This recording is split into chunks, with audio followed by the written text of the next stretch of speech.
This program contains subject matter and language that may be disturbing to some viewers. We're not going to fall for a banana in the tailpipe.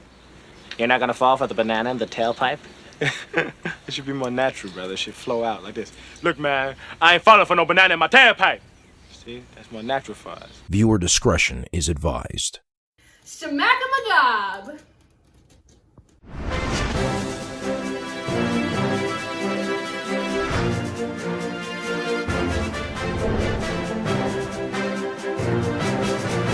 SHMACKEMAGOB, it's time for the news. And before that, I want to thank Don McPherson.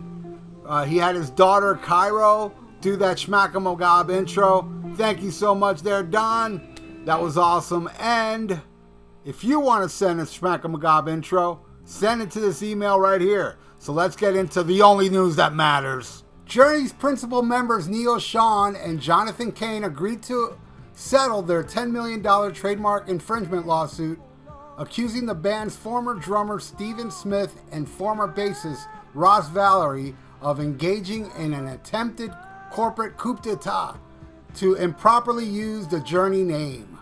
Sean Cain and former lead singer Steve Perry sued their former bandmates on March 3rd, 2020 in California Superior Court, maintaining that they own the sole rights to the band's name. The members of the band Journey, who were parties to a recent lawsuit, are pleased to announce that they have resolved their differences and reached an amicable settlement agreement. Neil Sean and Jonathan Cain acknowledged the valuable contributions that both Ross Valory and Steve Smith have made to the music and the legacy of Journey. Ross and Steve wish the former bandmates well and much success in the future. Journey looks forward to continuing to tour and make new music for their dedicated fans around the world. Now, correct me if I'm wrong, but I could have sworn when this all went down, Steve Perry was on the side of Steve Smith and Ross Valory. And then here I see that he owns the trademark and they went after Ross and Steve, which is kind of odd, but whatever. All I know is that I hope they got paid well, because they did bust their ass in that band and contributed like they said. And Jonathan Cain sucks. I'm sorry, I never liked that guy. I'm more of a Greg Raleigh guy. I always found him to be, I don't know, a poser. Next story.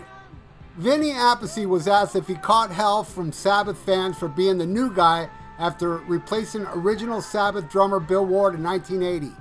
Vinny said, "Not really, because you're the drummer, you're sitting in the back." Now, Ronnie James Dio had to put up with people in the front, like, "Where's Ozzy Osbourne?" Ronnie hated singing those songs, like Iron Man and Sweet Leaf and the Ozzy songs. That's why eventually Sabbath reformed as Heaven and Hell years later, so we didn't have to play the old Ozzy era stuff anymore. Now, I love Dio. I'm a huge fan. Stargazer's my all-time favorite song of all time. And Ronnie James Dio's the nicest musician I ever met. But I gotta say, I wasn't a fan of him singing those Ozzy songs. I liked the way he did the song Black Sabbath. And NIB too. But the rest, it just didn't jive well. It would be like Ozzy singing the Ronnie stuff. It just didn't work for me. And it didn't work for Ronnie either, I don't think, in my opinion. Only Ozzy can sing those songs. So, did I say Vinny Appice right? Because I know Vinny goes by the name of Appice, Carmine goes by the name of Appice, and their dad went by the last name Appice. That's some kooky stuff going on there. But anyway, rest in peace to great Ronnie James Dio. Next story. George Lynch says he was dispirited and depressed during Dokken's 1988 tour with Van Halen and Metallica. The day before the Monsters of Rock Stadium tour began, they had a band meeting, and at that time they were about to renegotiate everything, and Don wanted complete control of the band and wanted George, Mick, and Jeff to be just a backup band to him, where he gets the lion's share. Now, I saw this interview, and I found it very commendable that George Lynch understood where Don was coming from, because they were growing, and then they had a lot of say in the renegotiation, and whatever Don wanted, he was going to get. But, you know, even though George did respect Don's wanting to control the whole thing, he was very depressed going out there going, man, I'm playing with a band, I'm about to leave. Because George Lynch is like one of the greatest guitar players that he knew, hey man, I can leave and start my own thing. So he went out there and just it was a paycheck. He said some shows were good, but most of them were miserable. And there you go. But very interesting that happened right before that tour. And I saw that tour in Miami. I believe it was the second date of that tour. And Dokken was not good. I felt it. I felt there was something wrong about their performance.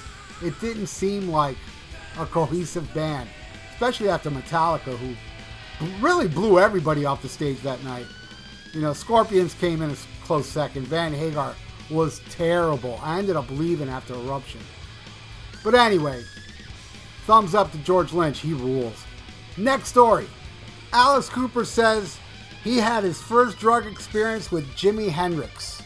Now, I know I'm going to get some shit for this because I know there's a lot of Alice Cooper fans out there, including me. Never forget the Coop. I love Alice Cooper. But, you know, he kind of lies. You know, I met Alice Cooper. And shit, I was even up on stage throwing balloons at an Alice Cooper show. And he told me, I had him sign my Killers LP, the one, the gatefold where it folds out. There's that picture of Alice hanging. And Alice told me that was hanging in the White House during Nixon's presidency. And I was like, what? I don't know about that. And also, there's a famous Alice Cooper story where he threw chickens. Somebody threw a chicken up on stage, and he threw it out to the audience, and the audience tore it apart and threw pieces of the chicken back at him. And then the next day, Frank Zappa called him and said, hey, man, the paper said that you killed chickens on stage. And Alice said, no, I didn't. I threw the chickens out, and the audience killed it and threw pieces out there. And Frank Zappa said to Alice, well, don't tell anybody that. So I think Alice is working on that. You know, you tell lies enough, people will believe it. I think that's where Sammy Hagar got his inspiration for lying. And Paul Stanley as well. Next story. Paul Stanley of Soul Station hits the charts at number 8 with Now and Then, selling 8,000 copies, which is not really that much.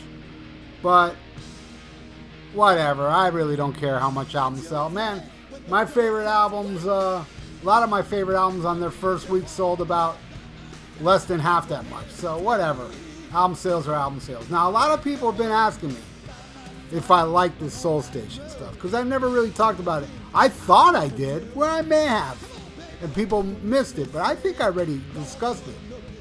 I like it, believe it or not. As much as I goof on Paul, I like it. I think it's cool. I like that old Motown stuff. I think the band sounds tight. Good performance. Yeah, sure, Paul can't sing that well. It is auto-tune, it's studio magic, whatever. I can't really tell.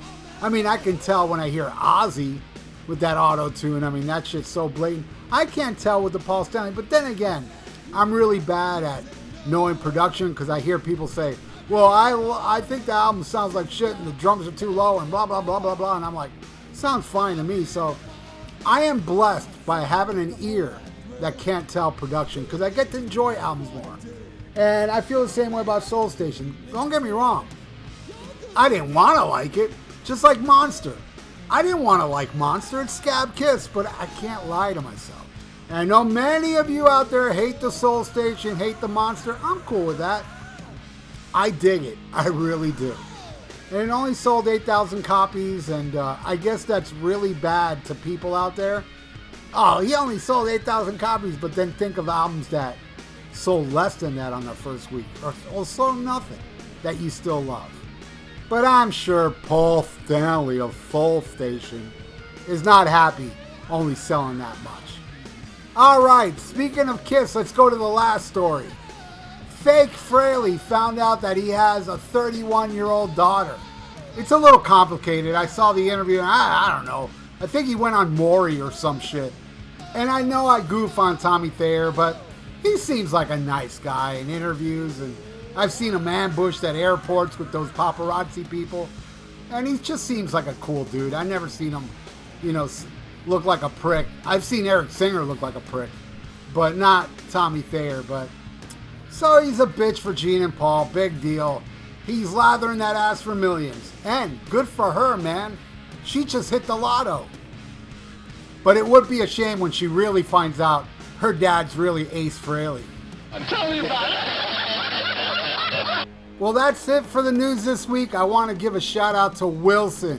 You rule, brother. And also somebody that always leaving comments. Her name is Diane Carpenter. And I never thank her. And I want to. Thank you so much, Diane. She always leaves amazing comments. She's always watching my videos. And thumbs up to you, Diane. And everybody out there, hey, if you want to donate, I got a PayPal below. And subscribe to my channel if you haven't. And check out my podcast, The VIERA Vault. Next Sunday, the Who discography with a big Who fan joining me, Will Carroll of Death Angel. So check that out. And plus, the Rock and Metal Combat Podcast is back. So thanks for watching, everybody. Stay frosty and SHMACKEMAGOB. The news this week was brought to you for the love I have for this wacky-ass movie, Jekyll and Hyde Together Again. Very unpolitically correct.